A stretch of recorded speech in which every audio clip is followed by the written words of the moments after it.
Thanks for watching the Council in Brief. I'm Susan Kennedy. We're here with all the news of the Montgomery County Council for this second week in April. We start this time with a briefing on remediation plans for the Silver Spring Transit Center. A series of cracks found in the structure and problems with the thickness of the concrete have delayed the project by close to 2 years. If all goes well, officials hope to begin the repairs by late summer. Drains, railings, curb cuts for ramps. Officials assured council members that the beleaguered structure can be fixed and will be placed in full and safe operation. Council members were also told no taxpayer money will be spent on the fixes. This time, we do not anticipate any additional costs to the county, except for the possibility of some additional staff time.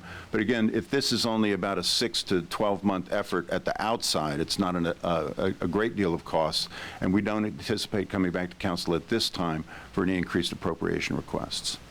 In this first briefing requested by the council, Dye's laid out plans to remediate the transit center, which includes tearing down 2 concrete strips on the building's second floor.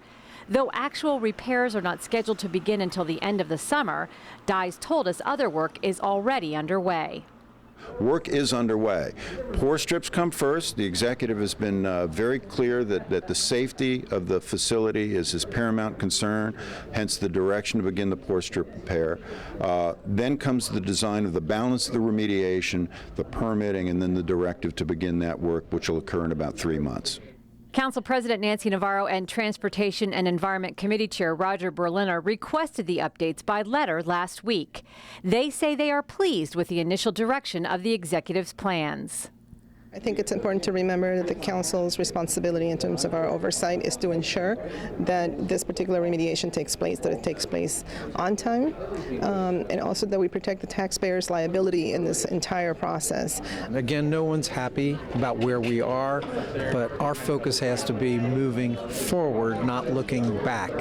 And I think this is a legitimate, good plan to move forward. So I think our county executive and his team are doing the right things, and it's not going to happen overnight, and people's expectations have to be that we're just going to move forward step by step.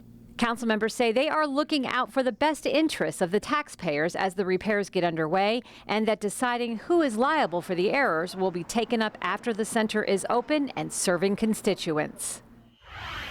Also this week, introduction of 2 resolutions that seek to lower the county's energy tax. Council President Nancy Navarro's proposal would reduce the tax by 5%. Councilmember Phil Andrews' resolution would cut that rate by 10%. Last year, the council took the first step and reduced it by 10%, so the increase went down 10%. That was a good start. I'm proposing that we reduce it another 10%, which costs about $11.5 million. We can pay for that by reducing the excessive pay increases that the county executive has agreed to county employees, of 13.5% to 19.5% over the next 2 years. Reduce those by 35%. Employees who are eligible for those increases will continue to get a raise, but not quite as large. And employees deserve a raise after several years of difficult times, but it shouldn't be excessive, and it should be one that's sustainable. The Council's Education Committee has begun its review of the budget for Montgomery County Public Schools. The board is requesting an increase of 2.65% over last year's budget and close to $10 million over maintenance of effort. Committee member Valerie Ervin briefed us on this very first work session.